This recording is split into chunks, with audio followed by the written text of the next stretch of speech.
Il a vendu plus de 20 millions de livres. Est-ce que vous vous rendez compte? 20 millions de livres. Il est avec nous ce matin. C'est Joël Dicker, bonjour. Bonjour. Bienvenue à vous. Merci d'être avec nous, bienvenue. On l'attendait, on trépignait. Et ça y est, votre nouveau roman, Un animal sauvage, est en librairie, publié chez Rosie & Wolf. Alors, ça fait 2 ans que les lecteurs l'attendent. Ce qu'on avait envie de savoir, c'est est-ce que c'est toujours autant la pression de sortir un livre, même avec autant de lecteurs avant? C'est pas la pression, c'est le trac. C'est vraiment cette angoisse, mais une bonne angoisse, une inquiétude de se dire est-ce que ça va être bien? Est-ce que les gens vont aimer? C'est une angoisse, c'est un trac. Une angoisse, c'est un trac qui est lié aussi à cet amour que je ressens vraiment et que je vois, et les gens qui m'écrivent et qui me parlent, et j'ai envie de me montrer digne de tout ce qui me donne. Il y a une peur de décevoir, parce qu'on dit tout le temps Dicker, c'est génial. Avant que le livre soit sorti, avant même que vous l'ayez écrit, on dit Dicker, c'est génial. Est-ce que ça crée une peur de décevoir chez vous? Non, c'est pas ce qu'on me dit, c'est pas le fait que les gens me disent ça. C'est que je crois qu'en général, quand on se donne beaucoup de peine et qu'on met beaucoup de cœur à faire quelque chose, et qu'on veut que ce soit le mieux possible pour faire plaisir aux gens, il y a un trac. Il y a pas une envie de prix derrière, une envie de Goncourt quand vous écrivez? Vous n'avez pas des petits trucs que vous... Pas du tout? Non, je crois pas. Et je crois qu'il ne faut surtout pas écrire pour des prix, parce que c'est le meilleur moyen de se rater, en fait. De se tromper, parce que si vous écrivez dans le but de plaire à quelqu'un en particulier, ou de recevoir un prix en particulier, c'est tellement compliqué, c'est tellement difficile, ça dépend tellement pas de nous-mêmes. Et vous pensez à qui, du coup, quand vous écrivez? À mon plaisir, à moi lecteur, est-ce que j'ai du plaisir quand je suis moi dedans? Est-ce que j'ai envie de savoir? C'est 2 ans de travail. Vous racontez l'histoire que vous écrivez, en fait. J'ai pas de plan. Donc ça, j'arrive le matin. Ça, c'est fou. Et je me lève en général très tôt, pas aussi tôt que vous, mais tôt, en me disant, est-ce que j'ai envie de savoir? Est-ce que la première chose à laquelle je pense, quand je suis vraiment dedans, je me réveille, au lieu de me dire, j'ai envie de dormir, ou je sais pas, je me dis, est-ce que j'ai envie de savoir? Qu'est-ce qui se passe? Qu'est-ce qui va arriver à Joël Dicker, vous étiez venu ici il y a 2 ans. Vous nous avez dit qu'il n'y avait pas de plan. On était déjà bouche bée. Mais comment vous faites? Comment vous faites quand vous écrivez? Parce qu'il y a plein de flashbacks, il y a plein de parenthèses, il y a des personnages qui reviennent. Comment vous faites pour ne pas vous paumer? Quand vous en êtes à la page, je sais pas, vous êtes à la page 349, comment vous faites pour dire, tiens, il y a lui, il ne faut pas que je l'oublie, là-bas, il est dans son placard? Mais je crois que tant que je sais ce que je raconte, sans avoir un plan, ça veut dire que c'est clair. Et c'est ce qu'on fait dans la vie, parce que quand on se rencontre, on se retrouve, on vit le présent, parce qu'on a un passé dont on se souvient. D'ailleurs, si on ne se souvient plus de ce qu'on a été, c'est là où on perd notre identité. Et donc, on rencontre des gens, on se souvient de qui on a été, on fait des retours comme ça dans la vie. Et c'est un peu ça dans le livre. Alors concrètement, on l'a lu avec Thomas, on l'a lu tous les deux en 48 heures. C'est vraiment un livre qui se lit, on n'a pas envie de le lâcher, donc on a envie d'y revenir.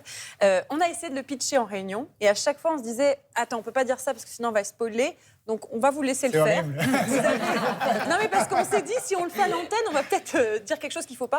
Donc, vous avez 30 secondes pour pitcher Un animal sauvage. Vous êtes prêts? C'est parti. Top chrono. C'est parti. Ça commence par un braquage. Au mois de juillet 2022, 2 braqueurs entrent dans la bijouterie. Qu'est-ce qui se passe? On ne le sait pas, on va le découvrir. Mais on revient 20 jours avant, 20 chapitres qui reviennent sur les 20 jours avant ce braquage. On rencontre Sophie qui se réveille un matin. Elle boit un café à la fenêtre de sa cuisine. Elle pense qu'elle est seule, mais derrière des arbres, derrière la haie, un homme l'observe. Cet homme, qui est-il? Sophie, qui est-elle? Qui est son mari qui dort en haut? Et qui est cet homme qui va arriver de France à Genève, en Suisse, où ça se passe, pour semer le trouble? Voilà. Il est très fort. Il est très fort. Il est très fort. Magnifique. Ce qui est étonnant quand on vous lit, c'est qu'on a l'impression de lire un film. On voit. Ah, c'est le principe de la littérature, certes, mais vous, c'est particulièrement marqué.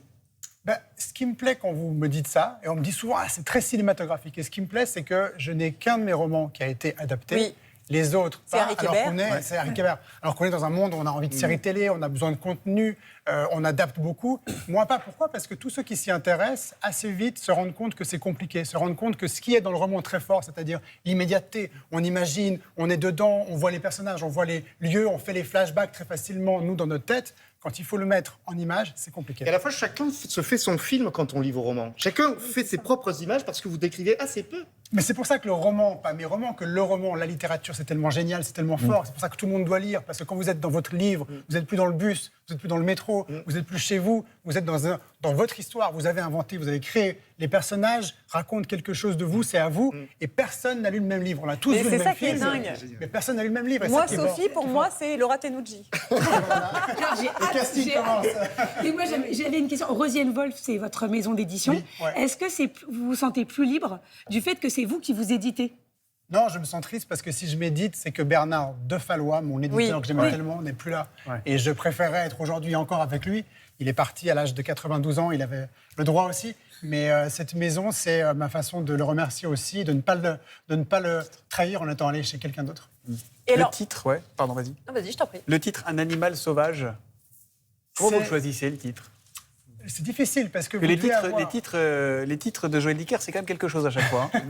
Ben, le titre, ça doit raconter un petit peu, mais pas trop. Ça doit permettre aussi aux lecteurs et à ceux qui ne me connaissent pas de prendre le livre. Ils ont une couverture, ils ont un titre, de se faire une idée assez rapide de l'histoire. Ce titre-là, il a aussi un sens. Alors, ceux qui liront verront un sens très lié à l'intrigue, mais c'est aussi un animal sauvage, quelque chose de l'instinct primitif qu'on a tous. Alors, en préparant cette interview, on a appris que vous auriez rêvé de faire partie du groupe Fredericks, Goldman et Jones. C'est vrai ou pas? Comment vous savez ça? Eh ben, alors, attendez, on a une petite surprise pour vous, regardez. 1, 2, 3, maintenant c'est Joël. Salut Joël. Il paraît que tu aimerais bien faire des chansons avec nous. Mais tu vas jouer quel instrument? C'est Michael J'adore, Jones mais bien sûr, c'est Michael qui vous Jones. demande quel instrument Mais j'arrive, il est où, aimeriez-vous quel instrument aimeriez-vous de jouer la avec batterie. lui? De la batterie. Mais moi, avec si lui. je vais avec eux, je fais ce que vous voulez. Hein. Mais allez-y, hein. Mardi, ils sont à l'héritage Goldman à la salle des fêtes. va Au organiser Palais des la Sports. Au Palais des Sports. Salle des fêtes. Bon, allez, on vous met en contact Je pousse après. le batteur et boum, bam. Eh ben, on va organiser la rencontre, Joël Trop Dicker. fort, merci. Et vous écrivez toujours en musique? Vous Toujours. écoutiez quoi pour écrire celui-là, Un animal? J'ai écouté de l'opéra, j'ai écouté du jazz, j'ai écouté des vieilles chansons, des vieux groupes de rock que j'aimais bien, dont 30 Seconds to Mars, un album qui s'appelle This Is War, et que tout d'un coup, j'ai une musique qui me parle, plutôt pour le tempo, et ça me plaît. Joël Dicker est avec nous et on est bien content. On se retrouve juste après la pub.